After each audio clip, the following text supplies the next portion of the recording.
In 1913, a quiet family in rural England visited a small photographic studio, hoping to capture a moment of togetherness that would last forever. A father, mother, 2 children, and an infant who had recently passed. The camera clicked. The room held its breath. Everything should have been still, lifeless, ordinary. But when the photograph was developed, ordinary was the last word anyone would use. The infant's pale, tiny face, once peaceful, now carried a subtle frown, almost imperceptible, yet unmistakable. One of the children's eyes seemed to flick toward a corner of the room no one else could see. The parents' expressions had shifted too, tension carved deeper into their features, their gaze heavy with unease, as if they themselves had felt something in the air that day. The photographer stared, frozen. Neighbors whispered. Some claimed the image had moved on its own. Others said it carried a restless energy, a fragment of a soul unwilling to be forgotten. But it wasn't just about motion. There was awareness in the photograph. A single glance at the infant's slightly open eye made it feel as though someone or something was watching. The air in the studio seemed heavier, charged, as if the light itself remembered grief. Weeks later, those who dared to look at the photograph claimed it changed subtly, night after night. The faintest shift in a frown, a turn of the head, an unexplainable tilt of the body. Some said the infant was reaching out from beyond, trying to communicate, trying to remain present. The Howcroft family had hoped to preserve a memory, but what they had captured was something far darker. A portrait where the dead refused to stay silent, and a single photograph held a soul that would not rest. Welcome to Truth Uncaged, where we explore the hidden, the mysterious, and the truly unexplained. From haunted photographs to restless spirits and the secrets of the afterlife, we uncover stories that refuse to stay in the shadows. Before we dive deeper into tonight's story, make sure to hit that subscribe button and turn on notifications, because some mysteries aren't just stories, they wait to find you. Now let's step into the chilling tale of the 1913 portrait that changed expressions overnight, a story where the dead refused to stay silent, and a single photograph holds a restless soul. In the early months of 1913, the Howcroft family, a quiet household from rural England, made their way to a small local photographic studio. Photography was still a rare and solemn art. A single portrait could capture a memory for generations, or, as some would come to fear, hold a soul captive forever. The family arrived dressed in their finest Edwardian attire. The father, in a dark tailored suit, seated himself with a rigid posture, hands resting on his knees. The mother, wearing a black Victorian-style dress with a delicate lace collar, cradled the infant in her lap, the child who had recently passed away. 2 older children, one about 10, the other 6, stood near their parents, hands folded and eyes betraying subtle anxiety. Edward, the photographer, had prepared the studio meticulously. Tall windows poured in soft natural light, brushing golden highlights across polished wood floors, faded drapes and antique props. Every detail mattered. The placement of chairs, the tilt of a head, the folding of a child's hands. Edward's goal was perfection, a photograph that would preserve the family's image forever. The shutter clicked. For a moment all seemed normal. The infant's small, pale face rested peacefully. The parents appeared composed, the children obedient. But beneath the stillness, something lingered, an energy that would not be contained. When the plate was developed the next day, Edward's heart sank. The infant's expression had changed. A faint frown now marred its otherwise serene face. One child's gaze had shifted to a corner of the room where no one had been standing. Even the parents' faces carried an unusual tension, as if they had sensed a presence that lingered in the room long after the photograph was taken. Edward dismissed it at first. A chemical flaw, a trick of the light, or perhaps his imagination. But the Howcrofts could feel it too. The room seemed heavier, the air charged with grief and unease. The photograph, meant to preserve a memory, had instead captured something that refused to stay silent. Little did Edward or the family know, this was only the beginning. The infant's restless energy, locked forever in silver and light, would continue to shift, haunt, and unsettle anyone who dared to stare. A single glance was enough to make one wonder, had they truly captured a memory, or had the memory captured them? In the quiet of Edward's studio the following morning, he approached the developed plate with a mixture of anticipation and unease. What should have been a simple, lifeless image now radiated an unsettling energy. The infant's pale face, so delicate and serene the day before, now carried a slight, almost imperceptible frown. It was subtle, yet unmistakable, a tiny shift that no one could explain. One child's eyes, once obediently fixed toward the camera, now seemed to drift toward a shadowed corner, as if something unseen lingered there. Even the parents' expressions had transformed. The father's jaw tightened, the mother's lips pressed together, a weight of tension that had not been there during the sitting. Edward shook his head, trying to convince himself it was a trick of the light, a flaw in the emulsion, or perhaps his own imagination playing cruel games. But the more he stared, the more he realized that the changes were deliberate, small, subtle, yet undeniably there. Word of the photograph soon reached the Halcrofts. When they gazed upon it, an uneasy chill ran down their spines. The infant, though long gone from the world of the living, seemed aware, watching them through the silvered lens of the photograph. The air in the room felt heavy, as if the grief and energy of the child had imprinted itself onto the very surface of the plate. Neighbors began to whisper. Some claimed that the image moved on its own, that faint shifts in the infant's expressions could be seen from different angles or in dim light. Others suggested that the family had inadvertently captured a fragment of the child's restless spirit, unable or unwilling to leave. Over the coming days, Edward attempted to make additional prints. Each time the infant's expression and the subtle shifts in the family's faces appeared, unchanged yet different, familiar yet foreign. The photograph, intended to preserve a memory, had become a haunted vessel, carrying not only grief but something far darker. And so the studio, once a place of calm artistry, became a chamber of tension and unease. The photograph had refused to remain still, and anyone who dared to gaze upon it felt a quiet, unshakable presence. As if the infant, though gone from the world, was still watching, waiting, and remembering. As word of the Halcrofts' photograph spread, the small village buzzed with curiosity and fear. Neighbors who had once admired the family studio portrait now spoke in hushed, almost reverent tones. Some claimed to feel a chill when they passed the photograph. Others said the infant's eyes seemed to follow them across the room. The Halcrofts themselves were unsettled. Even the parents, rational and composed by nature, found themselves waking at odd hours, drawn to the image with a mix of longing and dread. The children refused to look at it for more than a moment, shivering as if sensing something beyond the photograph itself. Rumors began to circulate. Some villagers whispered that the photograph had been taken after the infant's death, a common Victorian practice to memorialize the recently departed. Others suggested something darker, that Edward, the photographer, had captured a fragment of the child's spirit, leaving it trapped within the silver and light of the image. Late at night, Edward would sit alone in his studio examining the plate. Sometimes the infant's frown seemed to deepen. Sometimes one of the older children appeared to glance not at the camera but through the room, at something unseen. It was as if the photograph had a memory of its own, rewriting the moment it recorded in subtle, haunting ways. Strangers came, drawn by curiosity or the thrill of the unexplained.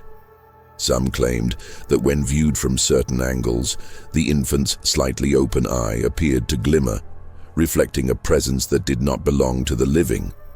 Others whispered that the family had angered the spirit, or perhaps allowed it to linger too long, creating a window between the worlds of the living and the dead. Every time Edward attempted to make another print, the same subtle changes appeared, the infant's expression shifting, one child's gaze wandering, the parent's tension deepening. The photograph, intended to preserve a simple family memory, had become a portal of unease, a reminder that some souls refuse to rest. By the end of that first week, even the bravest villagers hesitated to enter Edward's studio. The Halcrofts were trapped between grief and fear, unable to destroy the photograph, yet unwilling to leave it unobserved.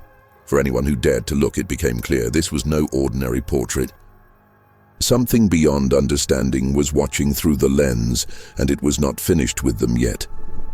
Days turned into nights, and Edward Halcroft began to notice things that no logical mind could explain. The studio, once quiet and orderly, now felt charged, almost alive with an invisible energy. Each time he returned to the photograph, the infant's frown seemed deeper, the children's glances more deliberate, and the parents' tension sharper. It was as if the image itself was aware of his scrutiny, waiting, observing. One evening, while the studio was empty except for Edward, he swore he saw the infant's tiny hand twitch within the photograph. The movement was subtle, too subtle for anyone else to notice, yet unmistakable. He stumbled back, heart racing, convinced it was a trick of the light. But then, as he steadied himself, he noticed the mother's eyes in the photograph were no longer looking at the camera. They had shifted ever so slightly, as if she were gazing at him, silently pleading or warning. The Halcrofts began to feel the effects in their home as well. At night, faint whispers seemed to drift from the photograph.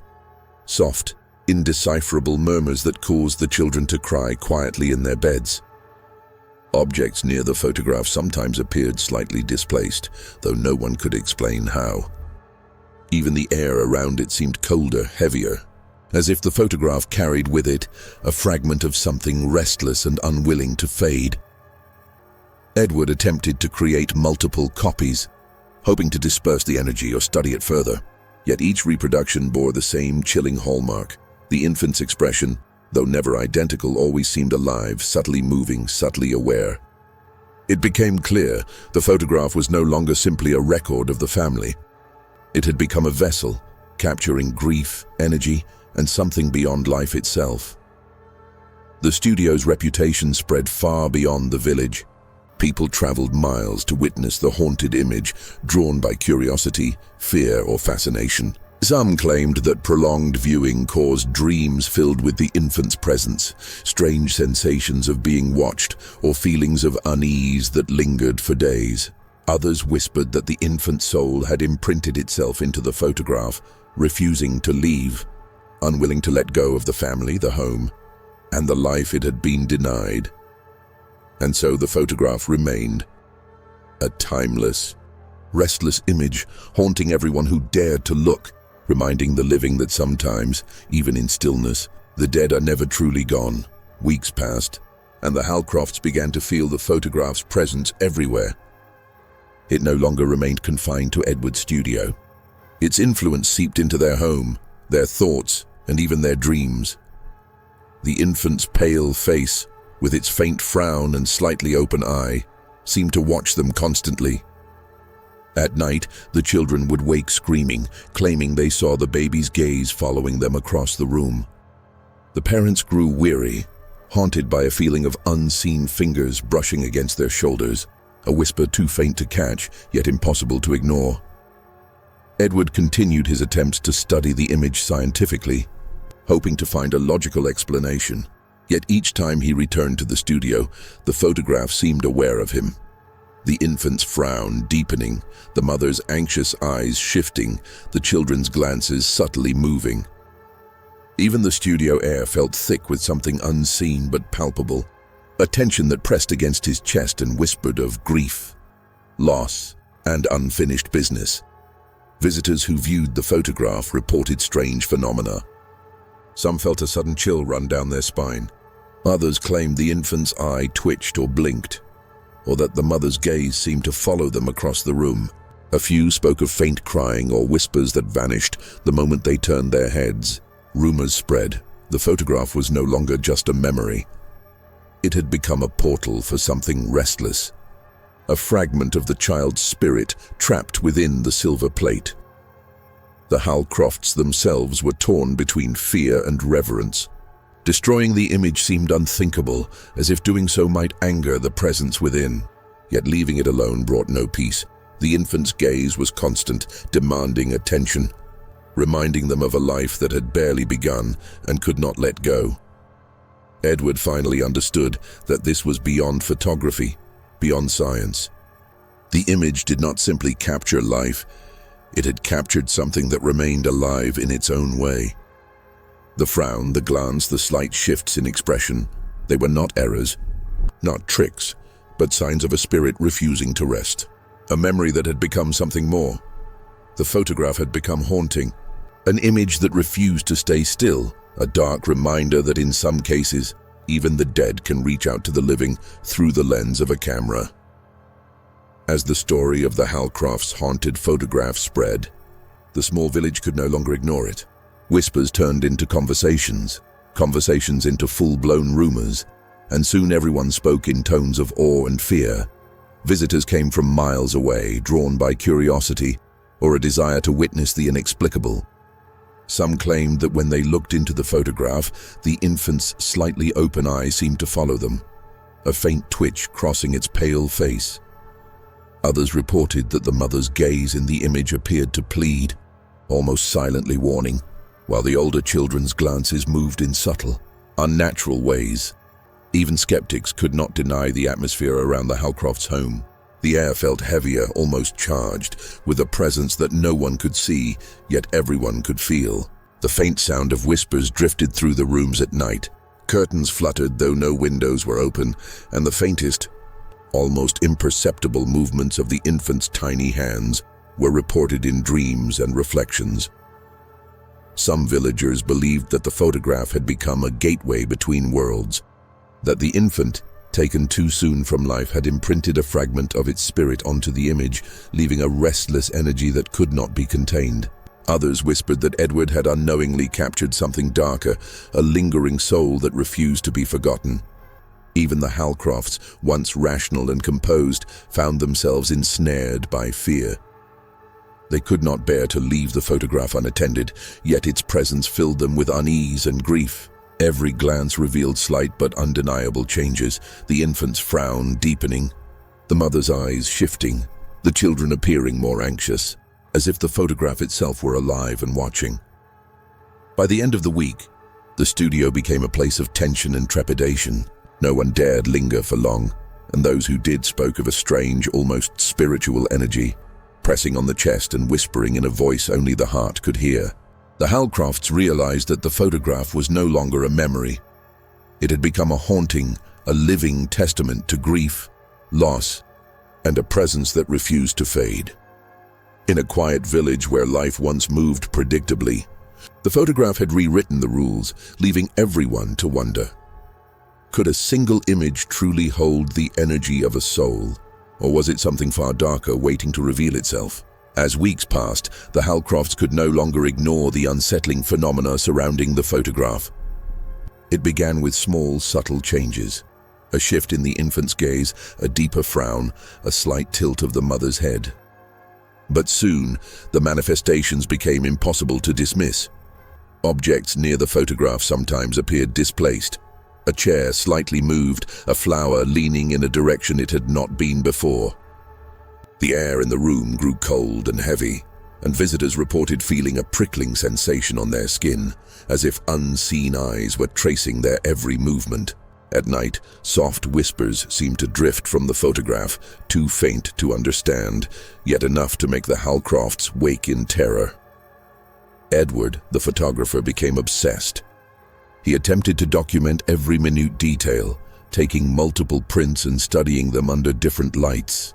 Each time, the infant's expression shifted subtly, as though it were alive, aware of the scrutiny.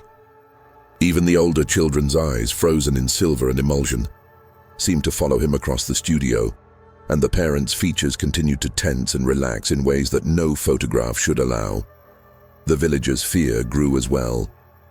Those brave enough to view the image reported dreams haunted by the infant, feelings of being watched, and a deep, inexplicable sadness.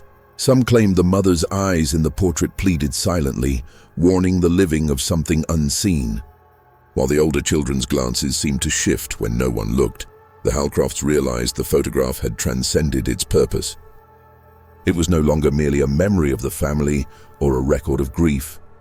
It had become a vessel for the infant's restless spirit, capturing energy and awareness that refused to remain dormant.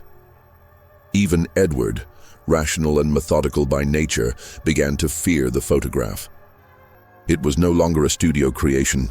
It had a life of its own, subtly moving, subtly changing, reminding all who dared to look that some souls cannot rest, and some memories refuse to remain silent. The once ordinary studio now felt like a gateway, a place where grief, spirit, and the unseen world intersected. And the infant, though small and long gone from life, had become the center of a haunting that would not be ignored.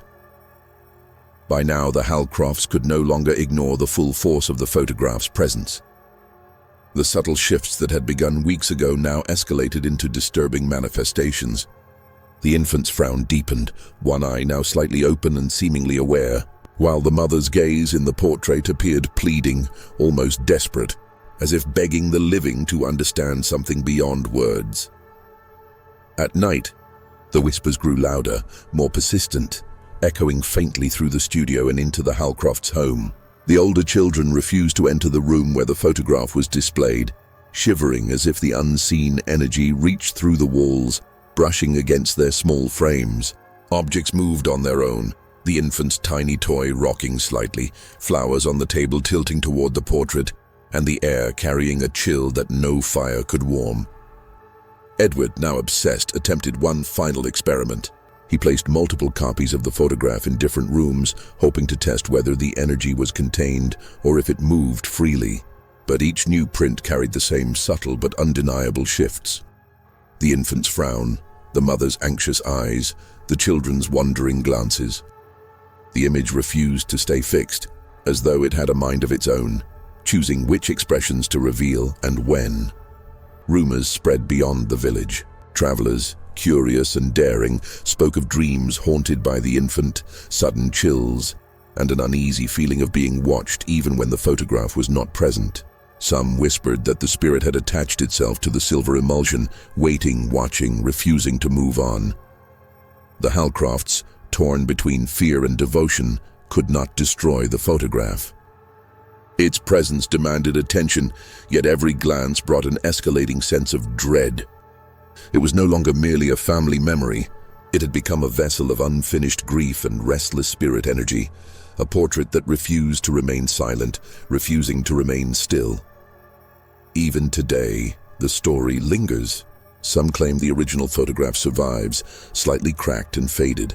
And if you stare long enough, you may notice a faint twitch in the infant's eye, a subtle shift in the mother's expression, or a glimmer of awareness in the children's gaze. It is a chilling reminder. Some memories, some souls, refuse to rest, and even in stillness, the dead may watch. Even after decades, the story of the Halcrofts' photograph refuses to fade. The infant's slight frown, the mother's anxious gaze, the children's wandering eyes, all remain etched in the memory of those who saw it, and in the whispers that follow the tale. Historians and paranormal enthusiasts have debated its authenticity. Some claim it was a clever manipulation of early photographic techniques, a fluke of the chemical development process. Others insist it is evidence of something far more sinister, a glimpse into a world where grief, memory, and spirit intersect in ways humans cannot fully understand. Edward's descendants tell stories of the photograph moving on its own, even years later. One account describes a distant relative finding the original plate slightly tilted on a shelf. The infant's eye just a fraction more open, as if acknowledging the presence of a new observer. Objects near the image occasionally shift. Shadows seem to gather at its corners, and a chill often permeates the room, even in the warmth of summer sunlight.